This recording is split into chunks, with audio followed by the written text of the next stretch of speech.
చైతన్యం అనేదే జీవితం, ప్రాణం అని మనం భావించాలి. అంటే మనలో ఉన్న చైతన్యమే అదే ప్రాణం, అదే మన జీవితం, అదే మన ఉనికి. అంటే చైతన్యం అనేది ప్రాణంతో సమానంగా మనం భావిస్తూ ఉంటాం. ఈ చైతన్యం అంటే ఒక కదలిక, ఒక పని చేస్తూ ఉండడం అని చెప్పుకోవచ్చు. ఒక కార్యక్రమ నిర్వహణ కావచ్చు. నిరంతరం కూడా చైతన్యవంతంగా ఉండాల్సిన అవసరం తప్పనిసరిగా ఉంది.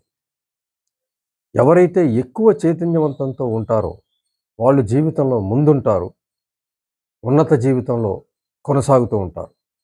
ఎవరి దగ్గరైతే ఈ చైతన్యం తక్కువ స్థాయిలో ఉంటుందో, దాని యొక్క స్థాయి ఎంత తక్కువగా ఉంటే అంత నాసిరకమైన జీవితాన్ని అనుభవించాల్సి వస్తుంది. తెలివి గలవాడు ఎక్కువ చైతన్యంతో ఉన్నట్లయితే, తెలివి తక్కువవాడు తక్కువ చైతన్యంతో ఉంటాడు. తెలివి గలవాడు నిరంతరం ఏవో పనులు చేస్తూ ఉంటే, తెలివి తక్కువవాడు అవసరమైన పనులు చేస్తూ దాదాపుగా పని లేకుండా ఉండడానికి ప్రయత్నం చేస్తూ ఉంటాడు. ఏది అత్యవసరమో అవి మాత్రమే చేస్తూ, అభివృద్ధికి పనికి వచ్చేవి గానీ,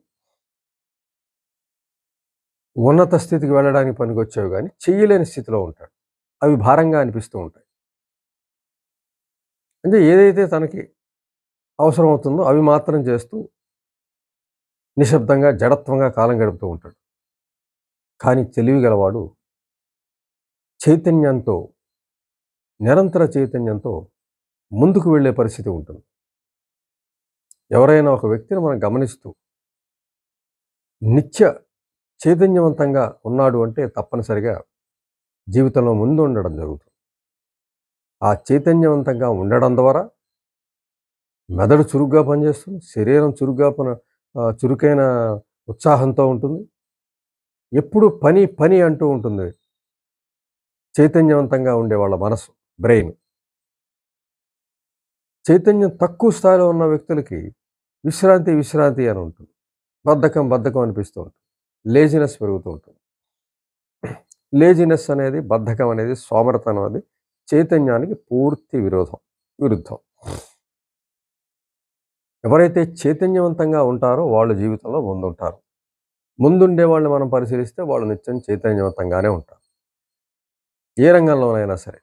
ఎవరైతే ఎక్కువ చైతన్యంతో నిరంతరంగా ఉంటారో, కొత్త ఆలోచనలు చేస్తారో, కొత్త కొత్త పనులు చేస్తారో, కొత్త కొత్త వ్యక్తులు కలుస్తారో, ప్రదేశాలకు వెళ్తారో, నిరంతరం చైతన్యవంతంగా ఉంటారో వాళ్ళు జీవితంలో ముందుంటారు.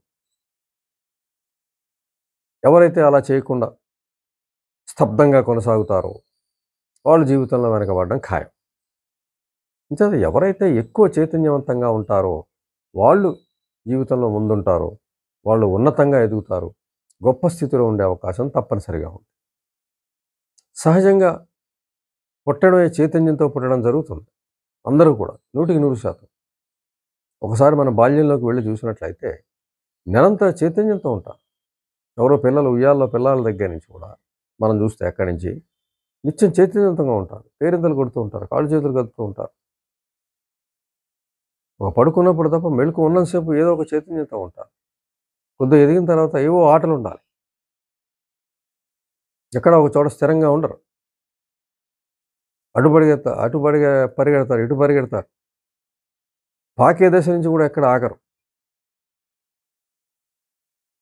అంచేత ఆ చైతన్యం అనే అది కొనసాగితే జీవితకాలం చాలా చాలా శారీరకంగా ఎలాగైతే ఎదుగుతారో స్థితిపరంగా కూడా అంత ఉన్నత స్థితికి ఎదగలుగుతారు.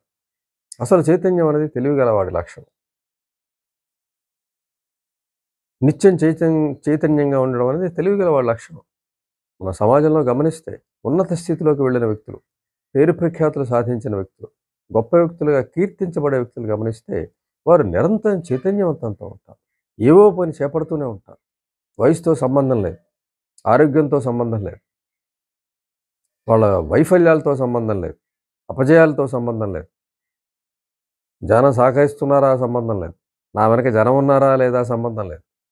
ఏదో ఒక పని చేపడుతూనే ఉంటారు.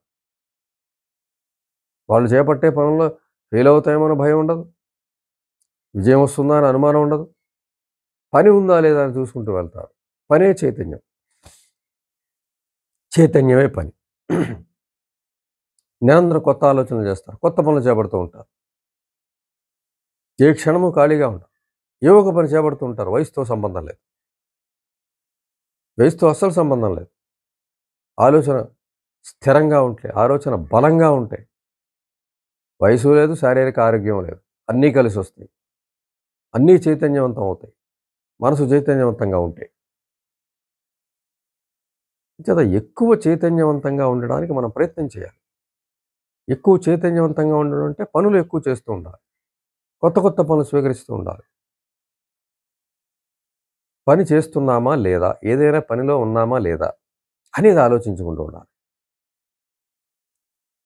ఖాళీగా ఉన్నాం, కాలం గడుపుతున్నాం అనేది తప్పు. అది జీవితానికి వ్యతిరేకమైన పరిస్థితి. నిత్యం చైతన్యవంతంగా ఉండడం అనేది తెలివిగలవాడి లక్షణంగా చెప్పుకున్నాం కాబట్టి, తప్పనిసరిగా మనకి తెలివితేటలు కావాలి అన్నట్లయితే, నిరంతరం చైతన్యవంతంగా ఉండాలి అనేది స్పష్టం.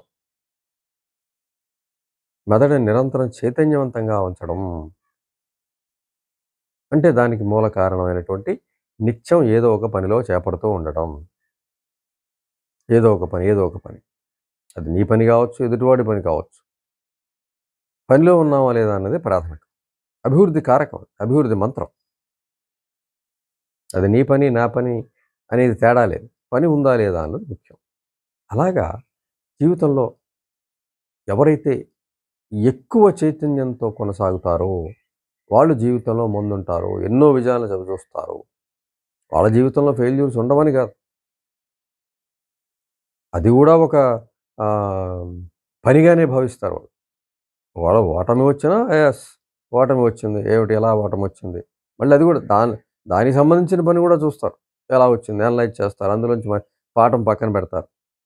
ఆ పాఠాన్ని నేర్చుకొని, ఆ పాఠాన్ని రాబోయే దాంట్లో పెట్టుకొని ముందుకెళ్ళిపోతారు తప్ప ఆగరు. చైతన్యం అంటే అదే గదా! ఆగకుండా వెళ్ళటమే చైతన్యం. ఏమొచ్చినా సరే, ఎలా వచ్చినా సరే. దానికి కొద్ది సమయం మాత్రం కేటాయిస్తారు. ఉత్తర క్షణంలో ముందుకెళ్ళిపోతూ ఉంటారంతే. దాని గురించి ఆలోచించరు, బాధపడరు, ఆగిపోరు, దిగులు పడరు. అది చైతన్యం అంటే. అంచేత కొత్త కొత్త పనులు చేపట్టడం, పనుల్లో నిమగ్నమై ఉండటం, తమ పనా, ఇతరుల పనా అని భావించకుండా ఉండటం, పని చేస్తూ ముందుకెళ్ళడం, కొత్త ఆలోచనలు స్వీకరించడం, ఓటమిని తీసి పక్కన పెట్టడం. వస్తూ ఉంటాయి. అన్నీ వస్తూ ఉంటాయి. వైఫల్యాలొస్తాయి, ఓటములొస్తాయి, బాధలొస్తాయి, కష్టాలొస్తాయి, కన్నీళ్లుంటాయి. ఇవన్నీ ఉంటాయి. కానీ చైతన్యం అనే ఒక మాటతో ఇవన్నీ కూడా కొట్టుకుపోతూ ఉంటాయి. మనం నిత్యం చైతన్యంగా ఉండడానికి ప్రయత్నం చేస్తే ఇవన్నీ ఉండవు. ఇవన్నీ దారిలో వస్తూ ఉంటాయి, వెళ్ళిపోతూ ఉంటాయి. మనం చైతన్యవంతంగా ఉండడం అనేది చాలా ప్రధానం. ఉంటే అది విజయానికి మూలమంత్రం, ఉన్నత స్థితికి మూలమంత్రం. చైతన్యమే ప్రాణంగా కూడా భావించాలి. ఒక వ్యక్తి ప్రాణంతో ఉన్నాడంటే చైతన్యంగా ఉన్నట్టే లెక్క.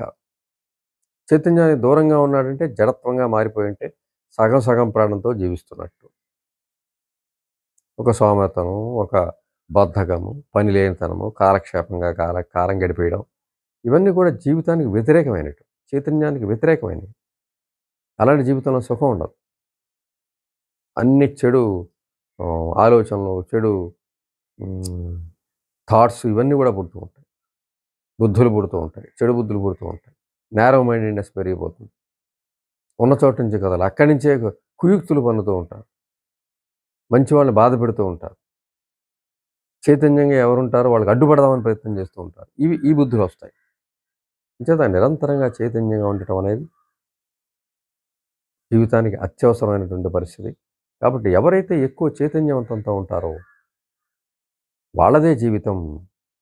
వాళ్ళే గొప్ప వ్యక్తులుగా ఉంటారు. వాళ్ళే తెలివిగల వాళ్ళుగా ఉంటారు. వాళ్ళే జీవితంలో ముందుంటారు అనే విషయాన్ని గ్రహించి నిత్యం చైతన్యవంతంగా అంటే నిత్యం పనుల్లో ఉండేలాగా మన జీవితాన్ని ప్రణాళికాబద్ధంగా నడిపే విధంగా మనం ఆలోచించగలిగితే జీవితంలో అన్ని రంగాల్లో ముందుండొచ్చు.